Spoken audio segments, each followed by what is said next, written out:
Fight to defeat terrorism around the world, have we become our own worst enemy? Joining me now is Victoria Toensing, the former Justice Department official who established that department's terrorism unit.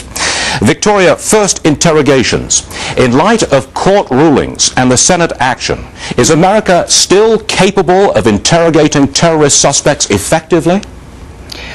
Well, the interrogation might be able to take place, but the problem is that all the people who are interrogators might be prosecuted criminally if they violate the specific law, and that's the rub, Stuart.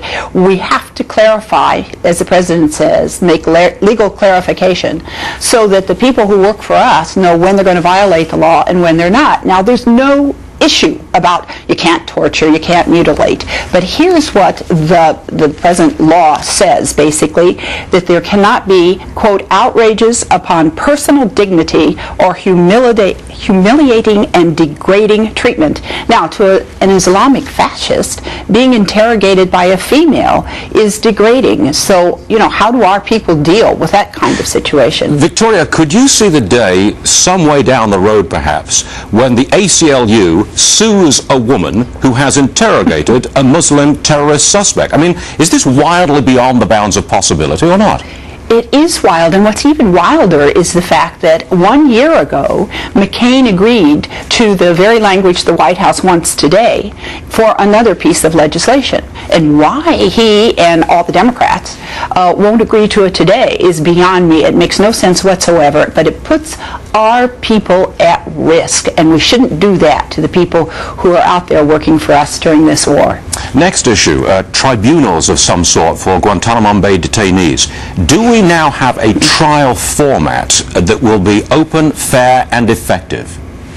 Well, we don't have the legislation yet, so we don't know whether we're going to have it. What the White House wants is a situation where if you have to have classified information to convict a detainee, that the detainee does not get the specific classified information, but would only get a summary. However, his JAG lawyer, his military lawyer, which everyone gets for free, and if he has another lawyer and that lawyer is cleared, those lawyers would get it, but the detainee and any uncleared lawyer would only get a summary. You know what? That's the procedure that's used on our U.S. citizens who are brought to trial when there's classified information.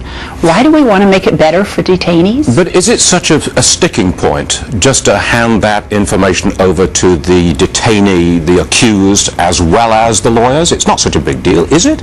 Yes, of course it is. Let me give you a situation. What if we have a wiretap up in Iraq on X, and we overhear X planning to bomb the Army barracks? Well, we have very reliable, adequate, accurate information to present at trial, but we don't want to give up the method or the fact of that wiretap because we want to get more information from this place.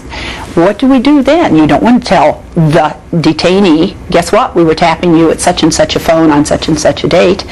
That's just one example, Lou, of what the problem is. Why is it then that Senator Lindsey Graham opposes this? He opposes the President's proposal.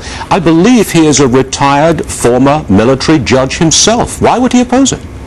You're going to have to go to Lindsey Graham for that because it makes no sense to me whatsoever. What they say is, the public statement from the handful of Republicans and all the Democrats is, well, we want our soldiers to be treated well if they're captured. I don't ever remember any of our soldiers being given the Bible and allowed to pray during the day. I see our soldiers, when caught, get murdered and drugged through the streets of Somalia. I haven't seen this kind of reciprocity that we already give today. What are the President's options now, then? The procedure in Congress. I mean, the Supreme Court decision said, well, it's up to Congress to fix this problem. The executive can't. So here we are. The House has already passed legislation that agrees with the President's position. Now we've got the handful of Republicans and the Democrats in the Senate. They're going to have to pass some kind of legislation and go to some kind of a meeting and try to work it out if they pass different pieces of legislation. Is it possible to work something out with these two extremes? I'm an optimist. We always have hope. If the American people put sufficient pressure on these people, we can work something out that protects the people who works for us and does not give detainees better rights than what our citizens have when they go to trial. Victoria Toensing, thanks for joining us. All right.